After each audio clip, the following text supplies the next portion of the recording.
Hi there, Eric Backer, naturopath from New Zealand. Thanks for tuning into my video. I'm the author of a book called Candida Crusher, and I'm also the formulator of a range of products called CanXida.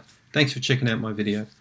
Got an interesting question here from a patient that I've seen now for some time who wants to remain anonymous. She doesn't really want to give any details, but that's fine, I respect that. Patient wants to know if sauna is good for Candida. So this lady is quite incredible. She's very much into fitness, into exercise. She's eating a good, quite a healthy diet. And she wants to know the best ways to detoxification, including sauna therapy, if I find it valid or not. I love saunas. In fact, I think they're a fantastic adjunct to cleansing in general.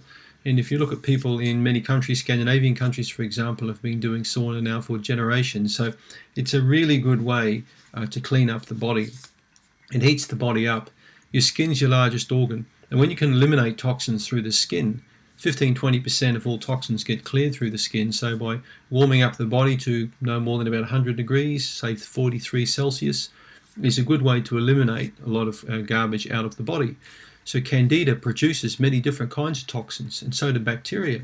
So by doing this sauna therapy, heating up, you've got a good ability to flush toxins from the body. But is it mandatory? No, it's not. It's not something that I recommend everybody do, because some people find it very uncomfortable to get into an environment called a sauna. There are different methods of sauna. I prefer the older method of hopping into one of those nice pine rooms, with some coals, hot coals, and then pouring a scoop of water on them, preferably with a bit of pine essential oil in there, and that gives a beautiful ambient atmosphere, a lot of steam, a lot of heat. Now, some people find that uncomfortable, but this is traditionally how saunas have always been conducted.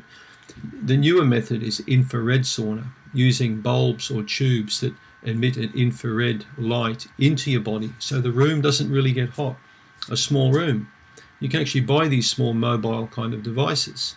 They're quite handy. So they put this infrared, light into the body. It heats up the body internally.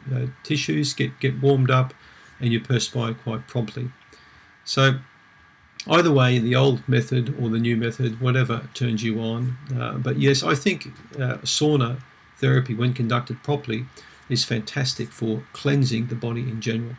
This is how I do sauna. I tend to usually, I don't have a shower first. Some people say have a shower first. I don't find it necessary myself.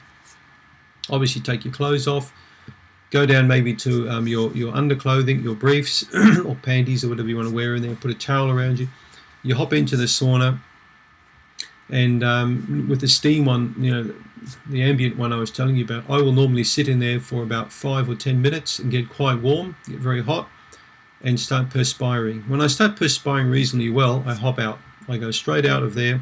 I usually drink a glass of water, and then I'll towel dry myself for a moment or two and relax. Then I'll hop back in for the second time.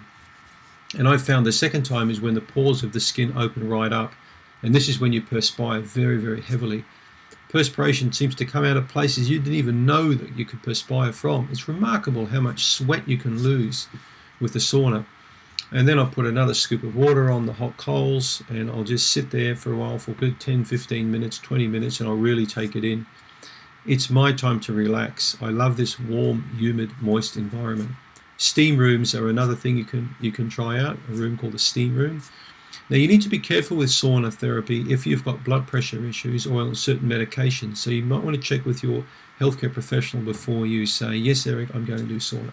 So get yourself checked out beforehand, particularly if you're over 50 like me. If you're an old guy or an old person, because I'm considered old these days, get yourself checked out.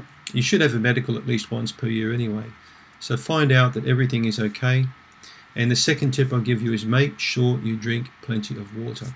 You'll be surprised how much perspiration comes out of the body, so you need to put a lot of water back. I will easily drink 2 pints of water after a sauna. And the other third tip I'll give you when you've finished your sauna is make sure that you have a nice relaxing shower, and have tepid shower. So have it a little bit warm and then cool it down. Then don't finish off with a cold shower. I don't find it to be a really good idea. I find a tepid shower to be quite good. Not hot, not cold. And then gently turn it down until it's reasonably cool, and stay under there for a good 3 or 4 minutes. and really cool the core down. If you don't cool the core down, when you're driving home, or you're at home perhaps with the sauna, you could be perspiring for some time after. So make sure that you cool the body down properly, and make sure you're well hydrated. Those are good tips for sauna, and you're going to feel fantastic. You'll have a good night's sleep as a result. How often to do saunas? Usually twice a week is sufficient, and you can do it in 6-week blocks. I find works quite well. Just make sure you drink that water. Thanks for tuning in.